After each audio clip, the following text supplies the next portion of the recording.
Hello बच्चों, जय हिंद। आज हम लोग पढ़ेंगे ब्रायोफाइटा के बारे में।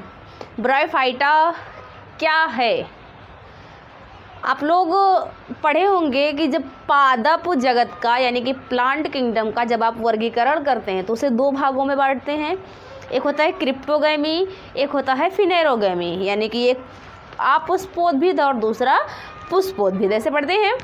तो जो क्रिप्टोगैमी होता है, क्रिप्टोगैमी को भी आप तीन भागों में बांटते हैं, थैलोफाइटा, ब्रायोफाइटा और टेरिडोफाइटा। और जो फिनेरोगैमी होता है यानी कि पुष्पोद्भिद, उसको भी दो भाग, एंजियोस्पर्मी, जिम्नोस्पर्मी, ये होता है ना। तो जो क्रिप्टोगैमी को हम तीन भागों में बांटते हैं, तो क्रिप्टोगैमी का जो थैलोफाइटा है वो नहीं, क्रिप्टोगैमी का जो ब्रायोफाइटा है आज उसके बारे में पढ़ेंगे। जैसे जब हम प्लांट किंगडम को वर्गीकृत करते हैं, है ना, तो प्लांट किंगडम को आप वर्गीकृत करेंगे तो ये ऐसे ही होगा ना। प्लांट किंगडम को दो भागों में बांटेंगे, एक होगा क्रिप्टोगैमी, दूसरा होगा फिनेरोगैमी। तो क्रिप्टोगैमी को भी तीन भागों में बांटा जाता है, एक होता है थैलोफाइटा और दूसरा होता है ब्रायोफाइटा, तीसरा होता है टेरिडोफाइटा। फिनेरोगैमी को दो, एक एंजियोस्पर्मी, एक जिम्नोस्पर्मी, यही होता है। तो जो प्लांट किंगडम का जो क्रिप्टोगैमी है उसका जो ब्रायोफाइटा है, इसी के बारे में आज हम लोग डिटेल से पढ़ेंगे। ठीक, तो देखते हैं कि जो ब्रायोफाइटा है वो क्या है, कहाँ होता है। ब्रायोफाइटा का जो पौधा होता है वो एक काई है, मात्र एक काई, समझते हैं। बरसात के दिनों में जब बारिश होती है, कहीं ना कहीं जहाँ पानी इकट्ठा होता है या गिर जाता है तो वहाँ हरे रंग का कुछ उग जाता है ना, जिसमें अक्सर बचपन में हम लोग फिसल के गिर जाते थे, काई में फिसल के गिरते थे ना, वही है थैलोफाइटा का प्लांट, यूँ कहें ब्रायोफाइटा का प्लांट। ठीक, तो थैलोफाइटा के भी प्लांट वैसे ही हमें दिखता है, ब्रायोफाइटा का भी वैसे दिखता है, लेकिन उसको अलग अलग भागों में रखा गया है क्योंकि इन दोनों के बीच में कुछ कुछ भिन्नता होती है। और वो भिन्नता हमें कब पता चलेगी? जब इसके बारे में हम अध्ययन करेंगे। ठीक, तो जो थैलोफाइटा है उसको नहीं, बल्कि आज हम लोग ब्रायोफाइटा के बारे में जानेंगे। यहाँ लिखा हुआ है ब्रायोफाइटा। ठीक, तो जो ब्रायोफाइटा है ये सबसे पहले तो आर्द्रता यानी कि नमी वाले स्थान पे होगा। आर्द्रता यानी कि नमी वाले स्थान पे होगा। नमी मतलब समझ रहे हैं, जिस स्थान पे थोड़ा बहुत पानी गिरा हो। आर्द्रता यानी या फिर छाया वाले स्थान पर होगा, ये होगा ना बच्चों। ये जो ब्रायोफाइटा का जो प्लांट है ये आर्द्रता यानी कि नमी वाले स्थान पे होगा, साथ साथ ऐसे स्थान पर होगा जहाँ पर छाया हो। छाया मतलब समझ रहे हैं, शेडेड। ठीक, छायादार स्थानों पर पाया जाएगा तथा नमी होनी चाहिए, तो वहीं पर ये उग जाते हैं बरसात के दिनों में, जैसे पानी वाले स्थान पे उग जाते हैं। ठीक, तो इसीलिए ये आर्द्रता यानी कि छायादार स्थानों पर उगते हैं, इसीलिए इसे स्कियोफाइट कहा जाता है। इसीलिए क्या कहा जाता है? स्कियोफाइट कहा जाता है। क्यों स्कियोफाइट कहा जाता है? क्योंकि ये आर्द्रता यानी कि छायादार स्थानों पर पाए जाते हैं, नमी और छायादार स्थानों पर पाए जाते हैं, इसीलिए इसे स्कियोफाइट के नाम से जानते हैं। क्यों स्कियोफाइट के नाम से जानते हैं? क्योंकि ये आर्द्रता यानी कि नमी वाले स्थान पर पाए जाते हैं तथा छायादार स्थान पर पाए जाते हैं। ब्रायोफाइटा को, ये जो ब्रायोफाइट्स के जितने भी पौधे हैं उन्हें पादप जगत का उभयचर कहा जाता है। उभयचर का मतलब जो पानी में भी होते हों, जो ज़मीन पर भी रहते हों। जैसे जंतु जगत का उभयचर आप सब जानते होंगे कि मेढक को कहा जाता है। क्यों? कि जो मेढक है आपने देखा होगा वो पानी में भी रहता है, वो ज़मीन पे भी रह लेता है, वो ज़मीन के अंदर भी रहता है, लेकिन स्पेशली देखा जाए उभयचर उन्हें कहा जाता है जो पानी में भी रहता हो और ज़मीन पर भी रहता हो। तो मेढक पानी में भी रहता है और ज़मीन पे भी रहता है, इसीलिए मेढक को जंतु जगत का उभयचर कहा जाता है। सेम उसी प्रकार इसे पादप जगत का उभयचर कहा जाता है। क्यों? क्योंकि ये ज़मीन में तो उगते ही हैं, नमी वाले स्थान पर रहते हैं तथा इन्हें निषेचन करने के लिए, निषेचन मतलब फर्टिलाइजेशन यानी कि मेल और फीमेल, नर या मादा दोनों के जो होंगे युग्मक, उन दोनों को, गैमेट्स को आपस में मिलने के लिए जल की आवश्यकता होगी। और ज़मीन में रह रहे हैं, जल की भी आवश्यकता है इनके जीवन में कहीं ना कहीं, इसीलिए इसे पादप जगत का उभयचर कहा जाता है। ठीक, तो इसे जो ब्रायोफाइट्स हैं इनके प्लांट्स को पादप जगत के उभयचर के नाम से जाना जाता है तथा इसे स्कियोफाइट के नाम से जाना जाता है। इतना समझ में आ गया। आगे देखते हैं non vascular cryptogams. Non vascular का मतलब क्या होता है? असंवहनीय, हिंदी में कहेंगे नॉन वेस्कुलर को असंवहनीय। संवहन मतलब आ मतलब नहीं, नॉन मतलब नहीं, या फिर आ मतलब भी नहीं, संवहनीय। संवहन पढ़े हैं। पौधों के तनों में नलिकाएं होती हैं, जाइलम और फ्लोएम। आप लोगों ने पढ़ा होगा कि जाइलम के द्वारा वो जल को, जो जड़ होती है पौधे की, जड़ जो है पानी को सोखती है, जाइलम के द्वारा वो पत्तियों तक जाता है। अब पत्तियां जो भोजन बना रही होती हैं वो फ्लोएम के द्वारा जड़ तक भोजन को भेजती, यही होता है। तो जो जाइलम है और फ्लोएम है, इन्हीं को पौधों के अंदर यदि ये उपस्थित होते हैं तो कहा जाता है संवहन बंडल हैं। क्या हैं? संवहन बंडल हैं। लेकिन जो ब्रायोफाइटा के प्लांट्स हैं इसमें ये जाइलम फ्लोएम नहीं प्रेजेंट होता है, नहीं पाया जाता है, इसीलिए इसे नॉन वेस्कुलर यानी कि असंवहनीय कहते हैं। यानी कि इसमें जाइलम फ्लोएम नहीं पाया जाता है, और जहाँ पर जाइलम फ्लोएम नहीं होगा उसे कहेंगे असंवहनीय यानी कि नॉन वेस्कुलर बंडल, यानी कि नॉन वेस्कुलर क्रिप्टोगैम्स ये होते हैं। क्रिप्टोगैम्स क्यों लगा है? क्योंकि ये क्रिप्टोगैम्स के अंतर्गत, अभी हमने बताया कि प्लांट किंगडम को दो भागों में, एक फिनेरोगैम्स एक क्रिप्टो, ये तो क्रिप्टोगैम्स के अंतर्गत आते हैं। या फिर आप कहें कि जो ब्रायोफाइटा के प्लांट हैं ये नॉन वेस्कुलर होते हैं यानी कि असंवहनीय होते हैं। इनमें अभी संवहन मंडलों का विकास नहीं हुआ है, क्योंकि इनके जो संरचना है बॉडी की उनमें अभी जड़ तना पत्तियां विभेदित ही नहीं हुई हैं। पिछले में आपने पढ़ा होगा कि जो थैलोफाइटा वाला है उसमें जड़ तना पत्ती आपस में विभेदित नहीं होती है, यानी कि उसकी जो बॉडी होती है वो थैलस होती है। थैलस का मतलब जिसमें जड़ तना पत्ती आपस में विभेदित ना हो। काई को देखिए, आप समझ पाएंगे इसकी जड़ कहाँ है, इसका तना कहाँ है, इसकी पत्ती कहाँ है। काई को देखिए जाकर, जड़ तना पत्ती अलग अलग दिखाई दे रही। जैसे एक अमरूद का पेड़ है बड़ा सा, तो उसमें आपको समझ में आ रहा है ये इसकी जड़ है, ये इसका तना है, ये इसकी पत्ती है। लेकिन क्या काई में आप इस तरीके से उसको विभाजित कर पाएंगे कि ये इसकी जड़ है, ये इसका तना है, इसकी पत्ती है? नहीं होता। तो जिस भी पौधे में जड़ तना पत्ती विभेदित ना हो तो उसे हम लोग कहेंगे थैलस है। इसकी जो बॉडी है, बॉडी की संरचना है वो थैलस रूपी संरचना है, यानी कि थैलस का मतलब ही यही समझिएगा कि इसमें जड़ तना और पत्ती विभेदित नहीं होते हैं। उसी प्रकार जो थैलोफाइटा के प्लांट हैं उन्हें थैलस तो कहा जाता है, लेकिन ब्रायोफाइटा को थैलस नहीं कहा जाता, क्योंकि इनमें विभाजन, जो विभेदन है वो धीरे धीरे प्रारंभ हो जाता है। इनका जो विभाजन है वो धीरे धीरे प्रारंभ हो रहा होता है, पूरी तरीके से विभाजित नहीं होता, लेकिन धीरे धीरे प्रारंभ हो रहा होता है। इनकी जो मुख्य काय यानी कि मुख्य शरीर होता है, काय विभेदन प्रारंभ लिखा हुआ है, काय विभेदन प्रारंभ, यानी कि उस काय मतलब बॉडी, शरीर, उसकी जो बॉडी है, उसका जो शरीर है उसमें विभेदन यानी कि विभाजन प्रारंभ हो चुका होता है, और उसी की जड़ को हम लोग कहते हैं राइजोइड्स। जड़ को क्या कहेंगे? राइजोइड्स के नाम से जानते हैं। ठीक, तो पिछले थैलोफाइटा में आपने देखा कि उसका जो बॉडी का संरचना है वो थैलस रूपी संरचना है, क्योंकि उसमें जड़ तना पत्ती आपस में विभाजित नहीं होती है। लेकिन जो ब्रायोफाइटा है, थैलोफाइटा में तो नहीं हुआ, लेकिन जो ब्रायोफाइटा है उसमें जड़ तना पत्ती का विभाजन शुरू हो जाता है। इसे हम लोग कहते हैं जड़ रूपी, तना रूपी तथा पत्ती रूपी संरचना का निर्माण होने लगता है।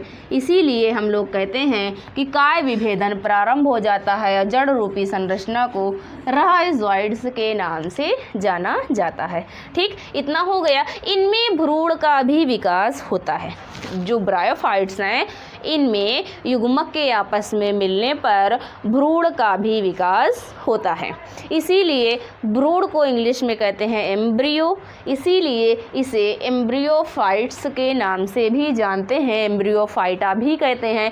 क्यों? क्योंकि गैमेट्स इनके आपस में मिलते हैं तो इनमें जाइगोट यानी कि युग्मनज बनता है। जब जाइगोट बनता है तो फिर आगे चल के विकास करता है और इनमें भ्रूण का विकास होता है, भ्रूण का निर्माण होता है। इसीलिए इसे एम्ब्रियोफाइटा के नाम से भी जानते हैं। ठीक, इनमें भ्रूण का विकास होगा। फिर देखिएगा एक बार, जो ब्रायोफाइटा के प्लांट्स होते हैं, ब्रायोफाइटा के जो प्लांट हैं ये आर्द्रता मतलब नमी वाले स्थान पर तथा छायादार स्थान पर पाए जाते हैं, इसीलिए इसे स्कियोफाइट के नाम से जानते हैं। जो ब्रायोफाइटा है इन्हें पादप जगत के उभयचर के नाम से जाना जाता है, क्योंकि ये स्थल पर रहते हैं तथा इन्हें निषेचन करने के लिए जल की आवश्यकता होती है। और जिन्हें निषेचन करने के लिए जल की आवश्यकता होगी उन्हें हम लोग क्या कहेंगे, मतलब पादप जगत का उभयचर, या फिर कह सकते हैं कि ब्रायोफाइट्स हैं जिन्हें निषेचन करने के लिए जल की आवश्यकता हो रही है तथा ये धरती पर रह रहे हैं, तो उन्हें हम उभयचर के नाम से जानते हैं। अगला है नॉन वेस्कुलर। अभी हमने बताया कि जाइलम फ्लोएम प्रेजेंट नहीं होता, यानी कि संवहन बंडल नहीं पाए जाते, इसीलिए असंवहनीय क्रिप्टोगैम्स या फिर नॉन वेस्कुलर क्रिप्टोगैम्स के नाम से जानते हैं। अगला है, इनमें भ्रूण का निर्माण होता है, यानी गैमेट्स से मिलते हैं और भ्रूण का निर्माण होता है, तो इसीलिए इसे एम्ब्रियोफाइटा के नाम से जानते हैं। इनमें काय विभेदन प्रारंभ हो चुका होता है, यानी कि जैसे थैलोफाइटा की बॉडी थैलस रूपी थी, इनकी नहीं होती, इनमें जड़ रूपी, तना रूपी तथा पत्ती रूपी संरचना का निर्माण होने लगता है। जब जड़ रूपी, तना रूपी, पत्ती रूपी संरचना का निर्माण होने लगता है तो इसीलिए हम लोग कहते हैं कि इनमें काय विभेदन प्रारंभ होता है और इनकी जड़ रूपी संरचना को राइजोइड्स के नाम से जाना जाता है। इनकी जो मुख्य काय होती है वो गैमेटोफाइट होती है। इनके जो प्लांट्स हैं इनकी जो मुख्य काय होती है, यानी कि पूरी मुख्य जो बॉडी होती है वो गैमेटोफाइट होती है। गैमेटोफाइट का मतलब युग्मकोद्भिद होती है। साथ साथ गैमेटोफाइट युग्मक मतलब आप लोग जानते हैं कि ये हमेशा सिंगल ही होता है। जब युग्मक आपस में मिलते हैं तो स्पोरोफाइट यानी कि बीजाणुद्भिद का निर्माण होता है। तो अभी तो जो इसकी मुख्य काय होती है वो युग्मकोद्भिद यानी कि सिंगल एन होती है, युग्मकोद्भिद होती है, गैमेटोफाइट होती है। कौन? मुख्य काय सिंगल एन होती है। ठीक, युग्मकोद्भिद से बीजाणुद्भिद बनने के लिए जब मेल और फीमेल, इसके नर और मादा आपस में मिलेंगे तो ही स्पोरोफाइट और बीजाणुद्भिद का निर्माण होगा। और इसमें आप लोगों ने पढ़ा कि भ्रूण का निर्माण होता है, इसका मतलब इसके नर भी भाग होता होगा और मादा भाग भी होता होगा। चलिए उसके बारे में आगे देखते हैं कि नर भाग क्या है, मादा भाग क्या है। एंथीरिडिया लिखा हुआ, इसका जो नर वाला भाग होता है उसे एंथीरिडिया कहा जाता है और जो मादा भाग है उसे आर्कीगोनिया कहा जाता है। ठीक, नर वाले भाग को एंथीरिडिया, मादा वाले भाग को आर्कीगोनिया कहा जाता है। जो नर भाग है वो नर युग्मक भी तो बनाएगा, नर भाग जो है वो नर युग्मक बनाएगा जो जाके मादा युग्मक से मिलेगा। नर मादा वो शरीर तो पूरा मिलता नहीं है। नर युग्मक जो होगा, नर भाग जो होगा वो नर युग्मक बनाएगा और जो मादा भाग होगा वो मादा युग्मक बनाएगा। तो नर युग्मक और मादा युग्मक जब आपस में मिलेंगे तो इनमें बीजाणुद्भिद यानी कि स्पोरोफाइट का निर्माण होगा। तो जो नर युग्मक है उसे एंथीरिडिया कहते हैं और इसका जो नर युग्मक बनेगा, ये नर युग्मक जो है वो एंथीरोजॉइड्स कहलाता है। ठीक, और जो मादा युग्मक है ये एग कहलाता है, यानी कि अंडा। आर्कीगोनिया जो है मादा युग्मक, ये अंडे का निर्माण करेगा और एंथीरिडिया यानी कि जो नर है ये नर युग्मक यानी कि एंथीरोजॉइड्स का निर्माण करेगा। ये भी सिंगल एन होगा, ये भी सिंगल एन होगा, क्योंकि अभी ये तो गैमेटोफाइट है ना, यानी कि युग्मकोद्भिद है। अब ये दोनों सिंगल एन होंगे, यही तो होगा, ये भी सिंगल एन, ये भी सिंगल एन, क्योंकि ये दोनों गैमेटोफाइट यानी कि युग्मकोद्भिद हैं। गैमेटोफाइट यानी कि एन और एन ये दोनों जब आपस में फर्टिलाइजेशन के द्वारा मिलेंगे तो युग्मनज का निर्माण होगा, यानी कि जाइगोट बनेगा।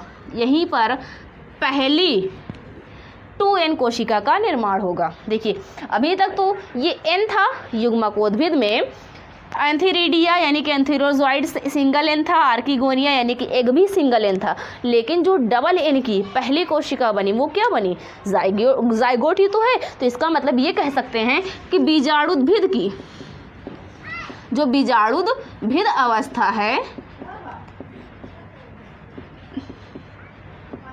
इसकी जो पहली कोशिका है वो क्या है, जाइगोट है। बीजाणुद्भिद किसे कहते हैं, जब युग्मक आपस में मिल जाए, एन से 2n का निर्माण हो जाए, तब उस अवस्था को बीजाणुद्भिद अवस्था कहेंगे। लेकिन जब ये सिंगल हो तो उसे युग्मकोद्भिद गैमेटोफाइट कहेंगे। जब ये दोनों मिल जाएं, जैसे मान लीजिए ये एक है, सिंगल है तो इसे हम क्या कहेंगे, गैमेटोफाइट। ये भी सिंगल है तो ये भी गैमेटोफाइट। लेकिन जब दोनों आपस में मिल जाएंगे तो स्पोरोफाइट यानी कि बीजाणुद्भिद हो जाएगा। तो यहाँ पर भी तो एंथीरोजॉइड्स है, यहाँ पर एग है, दोनों अलग अलग है। यहाँ सिंगल एन है, यहाँ भी सिंगल एन है। ये सिंगल एन यानी कि ये दोनों जब आपस में मिलेंगे तो 2n यानी कि जाइगोट का निर्माण होगा। जाइगोट का निर्माण हो गया यानी कि 2n बन गए, डबल हो गए। तो इसीलिए हम कहेंगे बीजाणुद्भिद अवस्था का जो पहला बीज या फिर जो पहली संरचना होगी वो क्या होगी, वो जाइगोट यानी कि युग्मनज होगी। ठीक, जो इसमें एंथीरिडिया होता है यानी कि एंथीरोजॉइड्स, जिसे हम लोग नर युग्मक कहते हैं, ये जो एंथीरोजॉइड्स है ये बाई फ्लैजलेट होता है। यानी कि फ्लैजला आप लोगों ने पढ़ा है, हमने आपको कोशिका जब पढ़ा रहे थे उसमें हमने आप लोगों को बताया था कि फ्लैजला होते हैं कुछ इस प्रकार। सिंगल है तो सिंगल फ्लैजला कहेंगे, डबल है तो डबल फ्लैजला। ठीक, तो ये जो बाई फ्लैजलेट होते हैं, फ्लैजला का काम होता है गति करवाना। फ्लैजला का काम क्या होता है, गति करवाना। यानी कि मतलब एक स्थान से दूसरे स्थान जाने के लिए फ्लैजला का सहारा लेते हैं। बैक्टीरिया भी कुछ फ्लैजला के द्वारा ही गति कर रहे होते हैं। ठीक, तो जो ये बाई फ्लैजलेट होते हैं यानी कि इनमें 2 फ्लैजला पाया जाता है। कॉमा शेप, ये जो नर युग्मक होते हैं ये एंथीरोजॉइड्स, इनका जो आकार होता है वो कामा के जैसा, ऐसा कॉमा ऐसा होता है ना, ऐसे इसका जो आकार होता है, यानी कि जो नर युग्मक होता है किसका, ब्रायोफाइटा का जो नर युग्मक होता है वो कामा के आकार का होता है। ठीक, ये चल होते हैं। कैसे होते हैं, चल होते हैं। इसका मतलब मादा जो है वो अचल होती है। आपने ह्यूमन में भी पढ़ा होगा कि जो नर युग्मक होता है यानी कि स्पर्म, वो भी चल होता है, वही गति करके मादा युग्मक के यानी कि ओवा के पास में जाता है। सेम उसी प्रकार इसका जो नर युग्मक होता है ये भी चल होता है। इसके पास 2 फ्लैजला है ना, 2 फ्लैजला है, कामा शेप का है, ये भी चल करके जाएगा, ये भी चल होगा, ये भी गति कर जाएगा। लेकिन मादा जो है वो अचल होता है, ये गति नहीं करता।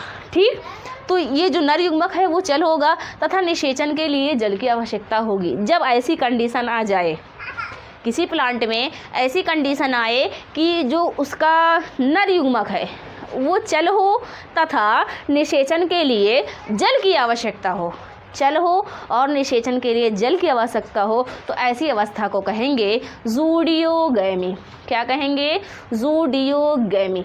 ज़ूडियोगैमी पूछा जाए तो क्या है, तो बताएंगे कि नर युग्मक चल हो तथा निषेचन के लिए जल की आवश्यकता हो, तो ऐसी स्थिति को, ऐसी अवस्था को हम लोग कहेंगे ज़ूडियोगैमी। ठीक, आगे है, देखिए यहाँ पे सिंगल एन यानी कि ये एक है एंथीरोजॉइड्स, दूसरा है एग। जब ये दोनों आपस में मिल गए तो 2n का निर्माण हुआ, और 2n का निर्माण हुआ तो यानी कि बना जाइगोट यानी बीजाणुद्भिद अवस्था का पहला युग्मक।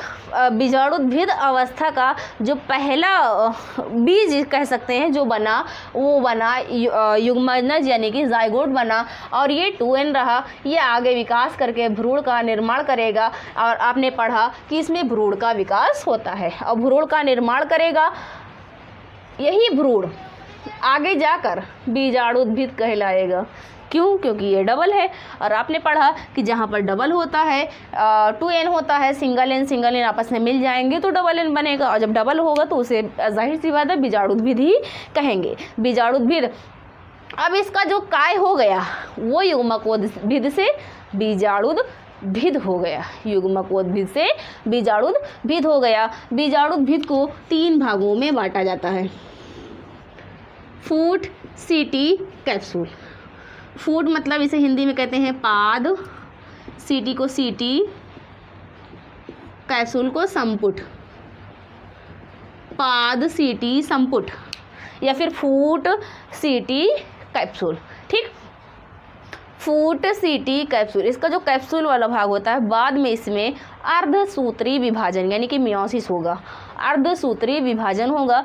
अभी जो इसका 2n है ये अलग हो जाएगा और n का निर्माण कर लेगा। यही अर्धसूत्री विभाजन बाद में अंकुरण द्वारा, अंकुरण मतलब समझ रहे हैं, जैसे बीज होता है वो अंकुरित होकर के पौधा बनाता है, सेम उसी प्रकार अंकुरण द्वारा ये फिर से गैमेटोफाइट बन जाएगा और गैमेटोफाइट से फिर यही प्रक्रिया चलेगी, यानी कि एंथीरोजॉइड्स और आर्किगोनिया जो है एक्स का निर्माण करेंगे। ये दोनों आपस में मिलेंगे तो ज़ूडियोगैमी प्रक्रिया होगी और ज़ूडियोगैमी के द्वारा जब ये दोनों का फर्टिलाइजेशन यानी कि निषेचन होता है तो एन आपस में मिलेंगे, जाइगोट और भ्रूण का निर्माण होगा। इसे हम लोग बीजाणुद्भिद कहेंगे। बीजाणुद्भिद अवस्था आ गई इसके जीवन में। बीजाणुद्भिद जो है यह पुनः से इसका शरीर 3 भागों में बटेगा, फूट सीटी संपुट यानी कि पाद सीटी और कैप्सूल। ठीक, तो जो इसका कैप्सूल वाला भाग है वो फिर से अर्धसूत्री विभाजन के द्वारा सिंगल हो जाएगा यानी कि युग्मकोद्भिद हो जाएगा और उसका जीवन इसी तरह से चलता रहेगा।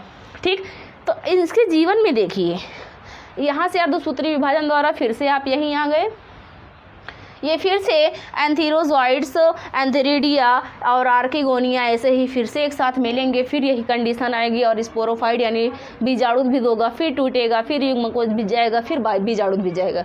तो इसके जीवन में युग्मकोद्भिद कंडीशन और बीजाणुद्भिद यानी गैमेटोफाइट और स्पोरोफाइट दोनों कंडीशन आ रही है इसके जीवन में। गैमेटोफाइट भी है और स्पोरोफाइट भी है। तो जब किसी के जीवन काल में गैमेटोफाइट और स्पोरोफाइट दोनों कंडीशन आ जाए तब उसे हम लोग कहते हैं हैप्लोडिप्लॉन्टिक चक्र। क्या कहते हैं? हैप्लोडिप्लॉन्टिक चक्र, उसे कहेंगे हैप्लोडिप्लॉन्टिक चक्र। 2-3 बार कहिएगा, हैप्लोडिप्लॉन्टिक चक्र, याद हो जाएगा आप लोगों को। ठीक, जब भी किसी भी पादप के जीवन में मेनली इसी में देखा जाता है ब्रायोफाइट्स में कि उनके जीवन में युग्मकोद्भिद तथा बीजाणुद्भिद दोनों अवस्था होती है। तो युग्मकोद्भिद अवस्था भी है, बीजाणुद्भिद अवस्था भी है। तो जहाँ पर युग्मकोद्भिद और बीजाणुद्भिद दोनों अवस्था होगी तो उसे हम लोग कहेंगे हैप्लोडिप्लॉन्टिक चक्र, क्योंकि ये इसका जीवन चक्र है। जीवन चक्र ही तो है कि पहले युग्मकोद्भिद था, सिंगल एन था। युग्मकोद्भिद में 2 नर मादा, एक तो एंथीरोजॉइड्स और एक आर्किगोनिया से एग, जब दोनों आपस में मिल गए तो ज़ूडियोगैमी द्वारा ये दोनों मिले और जाइगोट का निर्माण हुआ। फिर जाइगोट ही भ्रूण बना। भ्रूण जब बन गया, डबल हो गया, तो उसे हमने बीजाणुद्भिद यानी स्पोरोफाइट कह दिया। और जब स्पोरोफाइट कह दिया तो स्पोरोफाइट को 3 भागों में बांटा गया, फूट सीटी कैप्सूल। कैप्सूल जो है उसका पुनः विभाजन करता है, अर्धसूत्री विभाजन करता है और फिर से युग्मकोद्भिद बना देगा। फिर से यही प्रक्रिया चलती रहेगी और प्लांट्स जो है आगे ग्रोथ करते रहेंगे। तो इसके जीवन में युग्मकोद्भिद यानी कि गैमेटोफाइट की भी है और स्पोरोफाइट भी है, इसीलिए इसे हैप्लोडिप्लॉन्टिक चक्र कहेंगे। इनका जीवन चक्र पूछा जाए कैसा होता है तो हैप्लोडिप्लॉन्टिक होता है, क्योंकि इसमें गैमेटोफाइट की अवस्था भी होती है और स्पोरोफाइट अवस्था भी होती है। इतना आप लोगों को समझ में आया। अभी ब्रायोफाइटा के बारे में और भी पढ़ना है, लेकिन और बाकी चीज़ें हम लोग अगले वीडियो में जानेंगे। ठीक है, आज के लिए बस इतना ही। तब तक के लिए जय हिंद।